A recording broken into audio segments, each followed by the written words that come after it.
What would your upper limits be on Hamhuis if you're the Canucks and you're having that conversation with him in the off season? How far would you be prepared to go? Well, I think what works in their favor is he really wants to be here. Yeah. I mean, we hear that all the time, but Dan's different. As you know, he's a different guy. His ties to the community obviously go beyond family and the charitable community.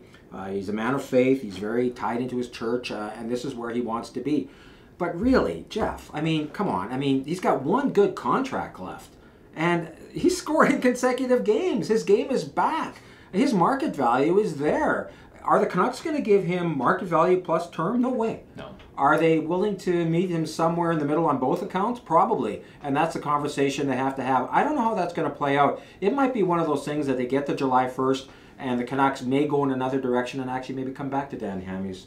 I think that's going to be one of the more intriguing things. And my heart of heart tells me that Dan would see the big picture and realize he's got one more move to maximize his worth. But he's different. And I think that the conversation we're going to have probably into the first week of July. You wrote about it on the weekend in the province, and that is sort of the role that Dan Hamhuis has played as a mentor to all these young guys, particularly Ben Hutton. You know, the young guys, I mean, they don't have the, you know, obligations. They don't have the family, the kids, the charitable stuff. For them, it's usually, you know, what are we doing after practice? I mean, Ben Hutton and Chris Tanev are roommates. I understand Tanev does the cooking. Hutton can't cook. But when he mentioned to me, he said, you know, you don't understand what that means to a young guy. When a guy of Dan Hamhuis' stature says, hey, why don't you come over? And this isn't a one-off. This has happened several times. Why don't you come over, play with the kids, hang out, we'll watch a movie, we'll have dinner.